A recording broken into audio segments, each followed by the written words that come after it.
नमस्कार दोस्तों, स्वागत है आप सभी का हमारे इस चैनल ध्रुव क्रिएशन पर। दोस्तों, अगर आप भी अपनी लाइफ में कुछ नया सीखने की चाह रखते हैं तो इस चैनल को अभी सब्सक्राइब कर लें।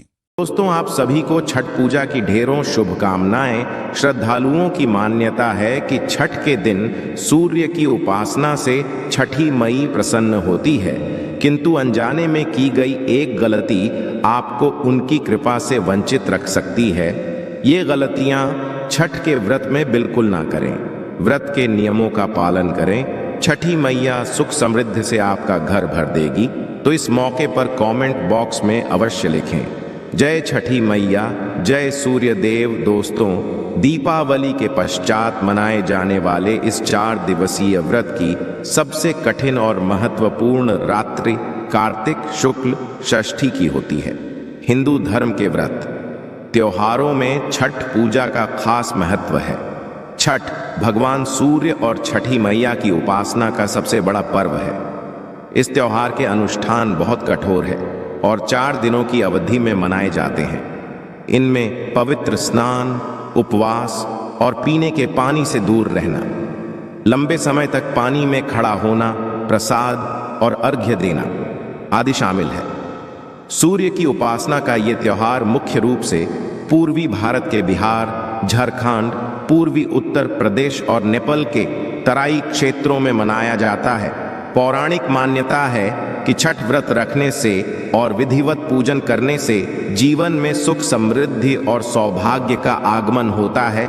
इसके अलावा सूर्य देव की उपासना से रोग शोक दूर हो जाते हैं। दिवाली के पूरे होते होते लोगों की छठ की तैयारियां शुरू हो जाती हैं। कार्तिक महीने की चतुर्थी तिथि को दिन नहाए खाए, दूसरे दिन खरना, तीसरे दिन डूबते सूर्य और चौथे दिन उगते सूर्य को अर्घ्य दिया जाता है। इसके पश्चात व्रत का पारण यानी समापन किया जाता है।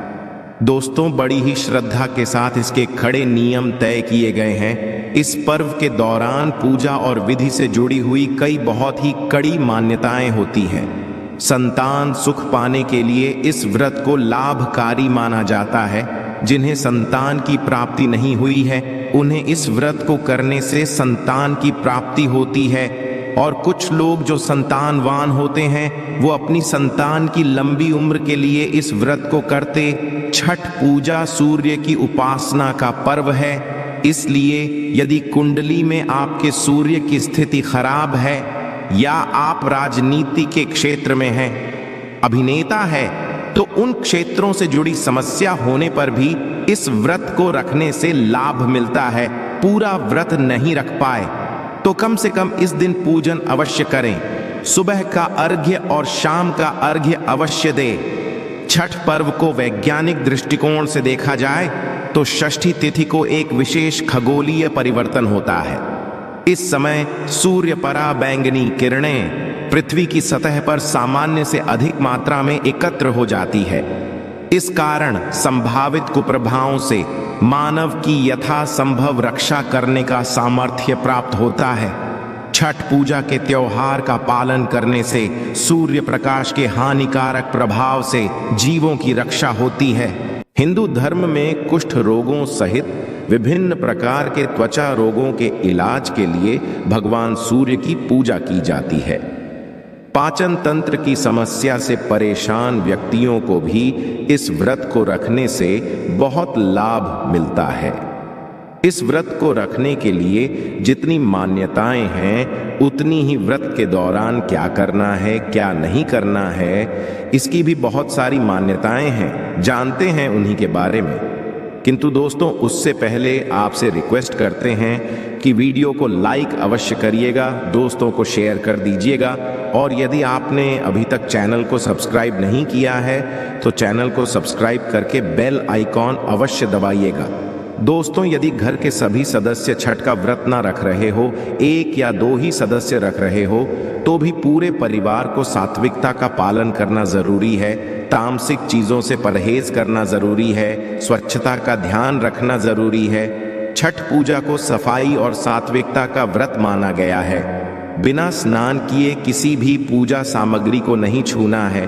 पूरे छठ पर्व के दौरान व्रतधारी पलंग पर या बिस्तर पर बिल्कुल ना सोए, और यदि किसी कारण से बिस्तर पर सोना भी पड़े तो बिस्तर की साफ सफाई का ध्यान रखें। व्रतधारी कर उस बिस्तर पर कोई और ना सोए। ब्रह्मचर्य का पूर्ण रूप से पालन करें। इस दिन घर में बनने वाले भोजन में लहसुन और प्याज का प्रयोग बिल्कुल भी नहीं करना चाहिए। हर तामसिक चीज इन दिनों वर्जित होती है। छठ पूजा के पहले ही इन्हें आपको घर से बाहर कर देना चाहिए। व्रत के समय घर का कोई भी सदस्य कहीं भी मांसाहारी भोजन ना करें, ना घर में ना कहीं बाहर जाके। साथ ही मदिरापान, धूम्रपान आदि भी इस समय में वर्जित होता है। व्रत में जो भी आदि का प्रयोग करेंगे उन सभी को पहले ठीक से स्वच्छ कर लें। कोशिश करें कि पीतल के या मिट्टी के बर्तन या शुभ डाली का प्रयोग करें। इस पूजा में हर सामग्री शुद्ध, साफ तथा नई होनी चाहिए। यहाँ तक कि मिट्टी का चूल्हा भी नया हो या नए से लिपा पोता गया हो। छठ पूजा में बांस की टोकरी का खास महत्व होता है, जिसमें अर्घ्य का सामान पूजा स्थल तक लेकर जाते हैं तो टोकरी पहले ही लाकर रखें। खन्ना का जो प्रसाद बनता उसमें लौकी, चने की दाल और चावल आदि बनाए जाते हैं। प्रसाद बनाते समय भी ध्यान रखें कि उसमें गलती से भी मूंग या मसूर की दाल का प्रयोग ना हो। सिर्फ चने की दाल का ही प्रयोग कर सकते हैं। जो लोग प्रसाद बना रहे हैं उनको अपने हाथ पैर को धोकर ही साफ सुथरे होकर प्रसाद बनाना चाहिए। प्रसाद बनाते समय मौन रखें, कोई भी चीज न छकें। प्रसाद बनाने के स्थान पर बैठकर जल आदि ना पिए, कुछ भी ना खाएं। कई सोचते हैं कि बच्चे भगवान का रूप है इसलिए उनको खाने को दे देते हैं। ऐसा करना गलत है। आप बच्चों को कुछ खाने को देना चाहते हैं तो अन्यत्र ले जाकर दें। जहां प्रसाद बन रहा है वहां पर कोई भी जूठन नहीं करनी चाहिए। प्रसाद जब बनाते हैं तब उसके साथ नमक या नमक डाले हुए किसी पदार्थ को आपको नहीं छूना चाहिए। प्रसाद बांटने के पश्चात भी प्रसाद आप जिन्हें भी देते हैं उनको भी मना कर दें कि नमक ना छुआए।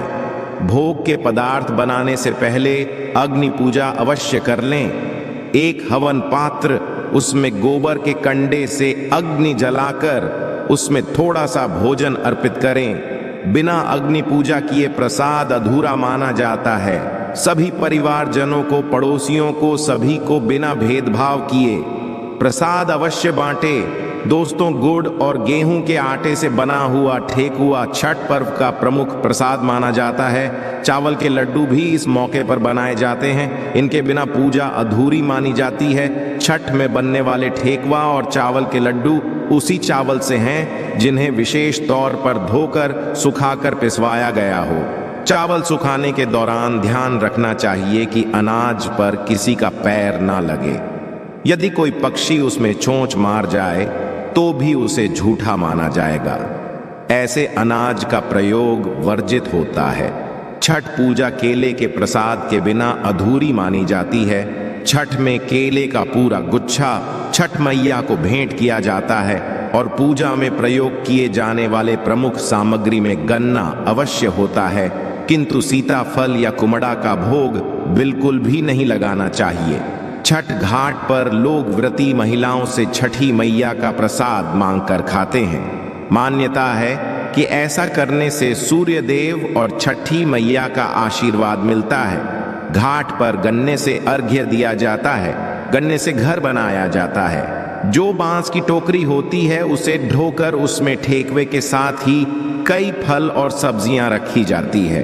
केले, अनन्स, बड़ा मीठा नींबू, सेब, सिंघाड़ा, मूली, अदरक, पत्ते समेत गन्ना, कच्ची हल्दी, नारियल आदि रखे जाते हैं। सूर्य को अर्घ्य देते समय सारा प्रसाद सूप में सजाया जाता है। उसी में दीपक जलाया जाता है। लोटे से सूर्य को दूध, गंगा जल और सादे जल से फल प्रसाद के ऊपर चढ़ाते हुए अर्घ्य दिया जाता है। पूरे पूजा के समय आपको नए स्वच्छ वस्त्र पहनने चाहिए।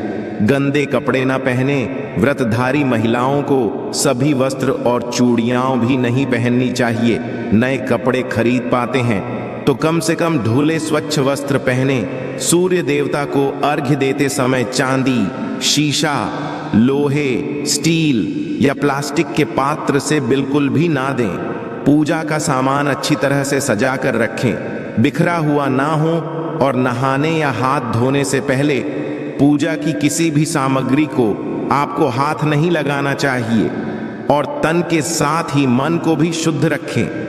त्योहारों पर खूब सारे लोग एक साथ मिलते हैं तो बातें तो होंगी ही, किंतु ध्यान रखें किसी की निंदा बुराई की बातें बिल्कुल ना करें। किसी के लिए अपशब्द मुंह से ना, किसी को गलत नजर से ना देखें, कोई भी गलत काम ना करें। और दूसरा कोई ऐसा करता दिखे तो उसे रोकें, मना करें। दोस्तों, माना जाता है कि छठ का व्रत करने वाले को कभी किसी को बुरा भला नहीं कहना चाहिए। इससे पूजा का लाभ व्रती को नहीं मिलता। छठी मैया से यदि आपने कोई मन्नत मांगी है तो उसको आपको नहीं भूलना चाहिए। आपने जो बोला था छठ मई को कि मन्नत पूर्ण होने पर मैं ये करूंगी, तो उसको ज्यादा समय तक टालना नहीं चाहिए। जो छठ आए उसमें ही आप वादे को पूरा कर लें। महिलाएं मासिक धर्म में इस व्रत को ना करें, और यदि मासिक धर्म आ जाता है तो व्रत पूरा अवश्य करें, किंतु पूजा विधि किसी और से करवा लें। अर्घ्य के समय सुख डालें आदि भी किसी और से उठवाएं। आप खुद ना उठाएं और संपूर्ण परिवार के साथ मिलजुल कर एक होकर इस व्रत को संपन्न करें। पूर्ण श्रद्धा से करें, एकता से करें। छठी माता की कृपा आप पर अवश्य बरसेगी। कमेंट बॉक्स में छठी मैया लिखना बिल्कुल ना भूलें। आशा है कि आज की इस प्रस्तुति में बताई गई जानकारी आपको अच्छे से समझ आ गई होगी। वीडियो अच्छा लगा हो तो एक लाइक अवश्य कर दें। धन्यवाद वीडियो के अंत तक बने रहने के लिए।